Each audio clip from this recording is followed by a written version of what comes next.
listening to Lady-ish, where wellness gets unfiltered. This is the podcast where real talk meets whole self-transformation. I am your host, Autumn Noble O'Hanlon. I'm a coach, healer, author, and wellness guide, and I have created this unfiltered space for women who want more out of life, but on their own terms.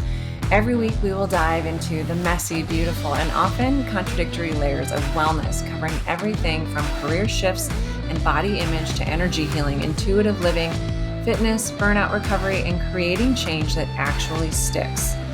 Whether you're chasing a new chapter, healing old wounds, or just trying to reconnect with yourself in a loud, overwhelming world, Lady-ish is here to support your evolution. You can expect honest conversations, coaching wisdom, holistic tools, spiritual insights, and permission to be a little bit of everything and nothing that you're not. Because wellness isn't one size fits all, and neither are you. Hello, everyone, and welcome back to the podcast. Today's episode is going to feel a little bit different. I'm going to be doing a lot of oversharing and kind of bringing this month of money work to a close and sharing what this work has meant for me, not only here on the free podcast, but going through the 30-day money shadow work journey on the premium side of things. So today's episode is the conclusion of an exploration of money, worth, and shadow work.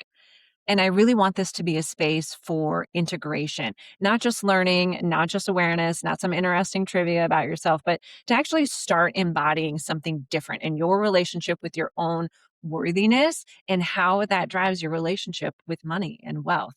So today I want to talk about what I see as a common core issue underlying everything we've explored this month relating to money. And that is this idea around how to build sustainable wealth. And I think in a lot of professional communities, we think about sustainable wealth as correlating to pushing or striving or burning the midnight oils. And I think that really is off the mark. And the real indicator of sustainable long-term wealth is your relationship with your own innate worthiness, not the kind of worthiness that you have to prove through accolades and working harder and getting promotions and making more money, but it's the kind of worthiness that you begin to embody and allow naturally. There are no external markers for it. It's all an internal exercise that we learn to engage in and day out. An easy way to kind of explore this quickly for yourself while we're sitting here is to consider, do you ever feel like you need to earn your right to money? So, I mean, earn your right to charge more, earn your right to spend however you want to and freely, to earn your right to enjoy everything that you've created or all the revenue that you've generated. For a lot of people, that answer is yes. And maybe it's not explicit, but it's built into this idea of, well, I really don't want to charge more because I don't think I'm worth that just yet. I've got to learn more. I don't know enough yet. I can't ask for that promotion because I just don't think I'm as perfect at this role as I should be before I deserve a promotion. It's all sort of built into those subtle rationalities that we give ourselves for not asking for more or pursuing something bigger. Even if it doesn't show up all of the time, there's always this underlying feeling of, I'll feel worthy or good enough when X, Y, or Z. I make partner, I get married, I have kids, I get the promotion, I make six figures easily and regularly. We all have these sort of ways of ending that statement of when we will finally allow ourselves to feel like a success, like we're worthy and like we're good enough. But what I have seen in my own life in working with all of my coaching clients is that this pattern never resolves itself with more success. Our belief in our worthiness and good enoughness, it's not a light switch. You're not just going to get the promotion, make the money, flip the switch, and suddenly believe that you're good enough. Especially when you've spent all of those years leading up to that accolade, believing again and again and again, I'm not good enough. That's a neural pathway that we just don't erase once we get there. That neural pathway is going to continue to run no matter what we accomplish. And that's a really scary proposition For a lot of women that I work with, when they achieve that next big thing, there's a hot minute of feeling pretty good, and then we're right back into it with those crappy thoughts, and those thoughts about our lack of worthiness. They come back and they make us feel terrible all over again. Now we just have more accolades. So there's an even greater disconnect between how crappy we feel and objective markers of success. And I think the divide just gets bigger and bigger. And so if you stop listening right now, that's the takeaway for you. Achieving more is never going to resolve the issue of worthiness. It just doesn't work like that. Our brains don't work that way.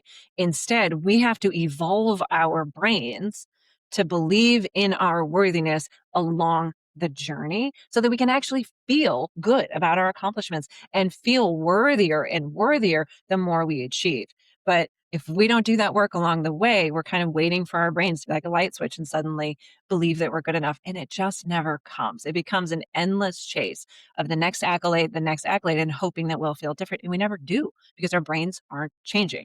We have to invest in that evolution now.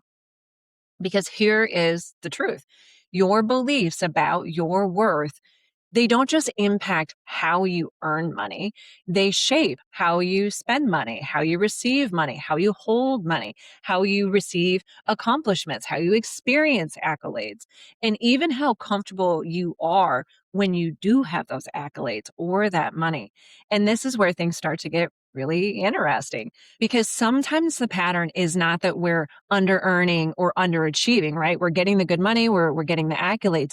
Sometimes this pattern actually shows up in what we do with those accolades and with that additional income. So we're able to do all the things. We still don't really believe in our worthiness. And we know there's a subconscious problem when we start looking at how do we spend that money? How do we experience that new level of visibility that comes with that promotion or that new accolade? And an easy way to kind of get a sense of how this is impacting you is to think about how quickly money comes in and then goes right back out the door. If that's a really quick turnaround, there's probably some shadow work around worthiness and visibility built into your relationship with money that's always going to keep you at a certain threshold and keep you from being able to hold more and more abundance and really embody that worthiness. And that is what I want to unpack with you today, because I've found this again and again in my own shadow work this month, and it is blowing my mind. Something that I've been noticing about myself this month really goes back to my early kind of experiences with being seen and feeling vulnerable and visible. So I think as women, we all have these horror experiences from junior high, and I don't think mine is any more unique than anyone else's. But I do distinctly remember in junior high having a moment where I felt like I was kind of on the outs with the cool girls, and I was navigating kind of the social intricacies of junior high, trying to find my people. And I remember that period in my life, I started telling myself, if I just show up perfectly, then no one can say anything about me. And if they're going to be looking, I might as well not give them anything to look at. And so I would start like tracking the clothes that I was wearing. For God forbid they see me wearing the same thing more than once over the course of a month, and they're going to make fun of me for it. And so I became really kind of hyper vigilant in what I was presenting to the world. Fast forward as a grown up, that has left some real discomfort around visibility and being seen. And I think subconsciously that has kind of haunted me throughout a lot of my career. Every time I do something big or exciting, or I contemplate a new kind of a jump, there is a ton of discomfort around being seen. And I can look back on experiences in my life where I play small, or I tell myself that doesn't really fit or it doesn't really align. I don't want to do that thing because I don't want to be seen, because there is that real fear of being judged and being gossiped about and having people talk about me. And I'll certainly say, having a podcast is one way to work your way through that. But even so, it's been an interesting exercise in discomfort, because every time I do this, I have all of these thoughts about what it means to be visible and put your life out there and open yourself up to exposure and judgment and criticism from people around you. And a lot of that goes back to how I was feeling as a young girl in junior high. Fast forward to my professional career. And I think instances where this really showed up the most was when I had opportunities to ask for more or to seek promotional roles. I think about some of the experiences I had in private practice when there were leadership positions or openings available. And deep inside, I wanted them, but I never wanted to come out and say, hey, I want that. Please consider me for that. I would like to be in the running for that, because I was so afraid that people will look at me and say, well, you don't know enough, or you haven't been here long enough, or you're not the right fit. And that really caused a tremendous amount of discomfort. Again, going all the way back to junior high. And if I look at my life, I can point to a number of instances and scenarios where there were things that I wanted that either came with prestige or more income. And I was hesitant to throw my hat in the ring. Instead, I would kind of sit back and hope that someone would just pick me by seeing how hard I was working and seeing how much I was contributing, and that would be enough for them to say, you know what, I think Autumn's right for that role. And it never happens. My failure to advocate for myself and own the things that I wanted absolutely worked to my detriment. I think looking back, when I was in junior high and high school, I was student body president and class president for years, all through high school. But it wasn't because I put my hat in the ring. I came from a really small school where we were kind of selected into a slate that was presented to the student body, I think is how it worked. Either way, I never had to own it and say that I wanted it. And so I was able to get something that I secretly really did want, but I was able to do it without kind of pushing myself into the limelight. And I think it's just that discomfort with saying, I want something and then potentially not getting it, and being open to that criticism and embarrassment that almost kind of paralyzed me at a young age from going out on the limb and raising my hand. Fortunately for me, the way that those types of elections worked in junior high and high school, I was able to get what I wanted without having to do that. But when I use that same approach later on in life, I found myself getting looked over or passed over for things that I really did want, because no one knew that I wanted them. I just thought if I sat back and I worked hard enough, that would be enough to draw the attention to me and see that I deserved it, instead of stepping in that truth and stepping into that power and asking for it. And at the root of all of that is a fear of visibility, which is really a fear in your own worthiness, that you're not good enough. That if you put yourself out there and are seen as wanting something and then you don't get it, it kind of begs the question, well, I'm not good enough and I didn't deserve it. And who wants to open themselves up to that, especially if your own worthiness foundation is a little unsteady, which I was finding looking back, mine had been. And I've had to continue to do that work now and build that foundation up and know that if I really want something, it's on me to put myself out there and allow myself to be judged and criticized. And the way I think about it now is I don't give energy or consideration to the opinions of people that I don't respect. And so if I have a mentor or someone that I respect saying, you really shouldn't have done that, that was a bad idea, like you're really not qualified, I'll listen to that. Anybody else, it's just noise. But that's something that I had to get to in recognizing that I was sabotaging myself because I didn't believe enough in my own worthiness to stand up to those types of criticism. And for whatever reason, it seems like everything always goes back to junior high. And I have really been doing a lot of thinking about that these days. And let me say, this connection between worthiness and visibility is something that I see often in a lot of women that I work with, and it keeps coming up for me. And I think the reason this is coming up this month while we're studying money is because money doesn't exist in isolation. Money often increases visibility. So subconsciously, the more we earn, the more visible we become. And that means we're being seen, we're being evaluated, we're being known. And for a lot of us, if you were conditioned early in life, like I think I probably was, to stay small, stay humble, to not draw attention, to not outshine others, being seen can feel very unsafe. And your nervous system doesn't forget that. So we start to unconsciously regulate all of those fears by shrinking, holding back, talking ourselves out of things. And we create patterns that keep us from fully stepping into that next level. Crazy stuff, and how it's all interconnected, but how it's all stored in the body somewhere. And our body and our nervous system is just trying to keep us safe.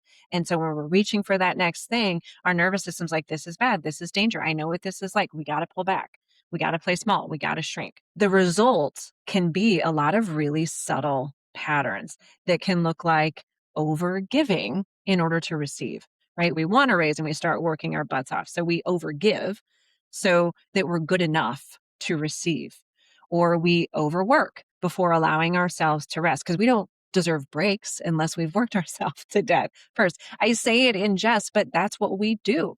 If we have a vacation coming up, we're going to make ourselves miserable beforehand and decide that everything has to be done before we go. And it's sort of this subconscious dance that we have to overwork in order to deserve a break. Other ways we do it is delaying decisions that would expand our life, or questioning whether you deserve what you already have, or even feeling discomfort when things are going well and waiting for that other shoe to drop. These are all subconscious patterns that really tie back to this idea of worthiness and visibility. And can I withstand this extra visibility and everything that comes with it? Or is my nervous system going to drive me to sort of offload wealth, opportunity, and visibility to keep me safe? As I started to explore this work and examine my own patterns and habits as well, I started to take a look at some of my financial decisions that I've made over the course of my life and my career. And what I started to recognize is that I wasn't always just making decisions based upon the finances or necessarily what I want. It was really rooted in what felt safe in my identity. So let me paint the picture here. A lot of individuals that I work with that are first generation professionals really struggle with this. And my husband and I both came from backgrounds that were much more blue collar than a lot of our counterparts. And I think sometimes when we receive big chunks of money or big bonuses or have a really great month, there's this discomfort of like, oh my God, what are we going to do with this? Like, we got, like, let's plan something big. Let's plan an extravagant vacation. There's almost like this panic energy to spend it.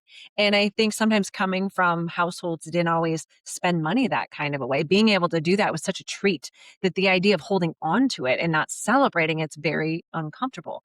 But I also think that it's rooted more subconsciously in it's not going to last. We've got to get rid of it. Like, we don't know what it means to hold that kind of money. For us, that kind of money is fun money. So let's treat it like fun money.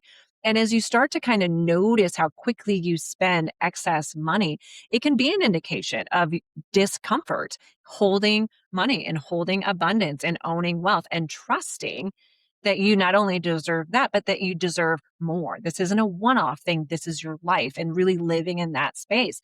Instead, we kind of have this unconscious unworthiness lens coming in and saying, this feels uncomfortable. Like, I don't know what to do with this. And it feels like I'm really kind of changing who I am. I'm becoming a person that has all this money, and like that's not who I know, and I don't know what to do with that. And so our nervous system kind of kicks in and brings this panicked spending.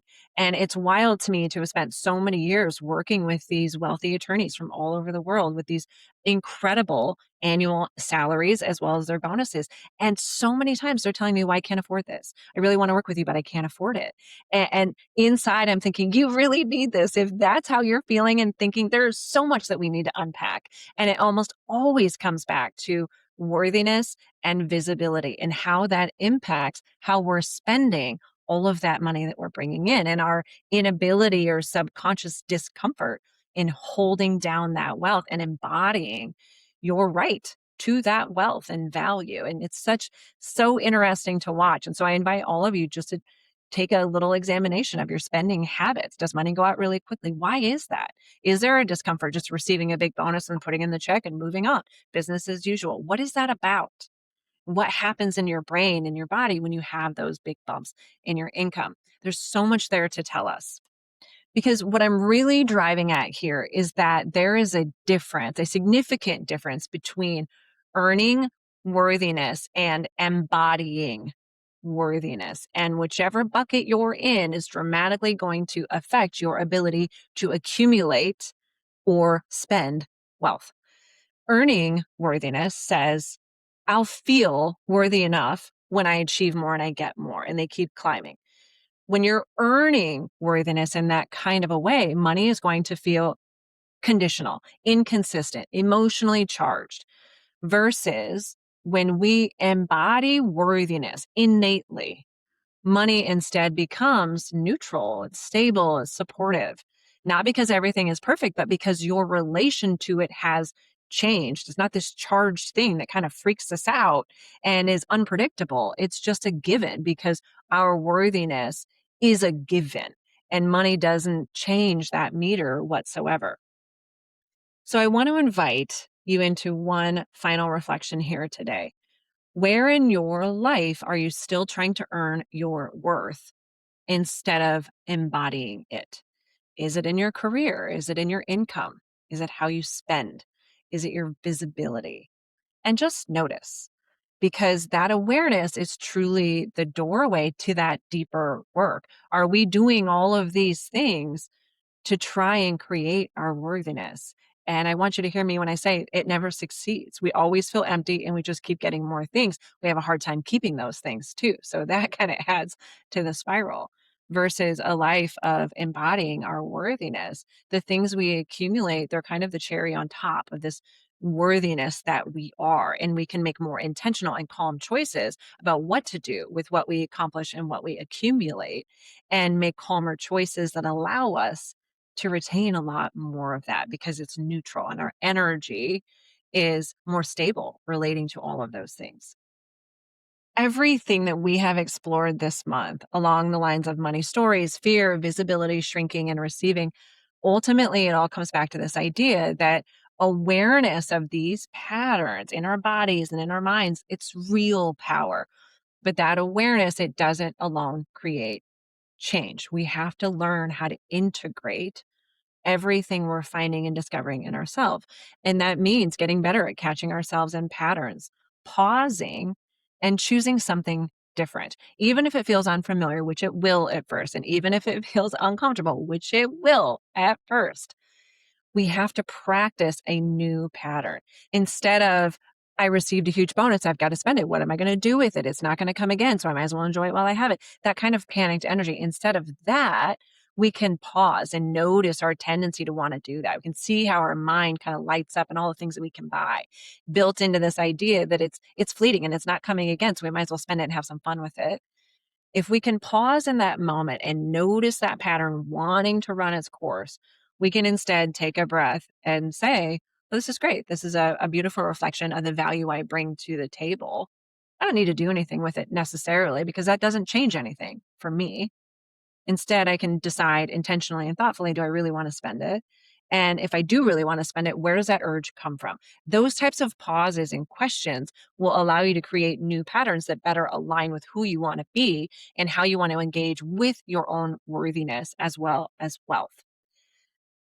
All of this is why I created the 30-day money shadow work series, because those underlying patterns, that's one thing, but learning how to shift them in real time is something entirely different.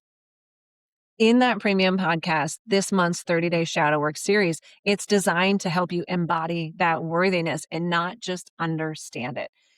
If any of this is ringing true for you, I encourage you to go out and check out the premium podcast. It's $5 a month. Spend your $5, check it out for 30 days, take what works, leave the rest, and be done with it and see what you can do for yourself with that really small investment. You literally have nothing to lose. Every day, you're going to have journaling prompts and exercises that will support you to receive more, to claim your value, to navigate visibility, and step into your financial power with a lot more ease and confidence. So, if you're ready to integrate these insights and start living your wealth story more fully, the premium podcast is waiting for you. And there's a link in the show notes to get started today. As we close out this month, I just want to leave you with this.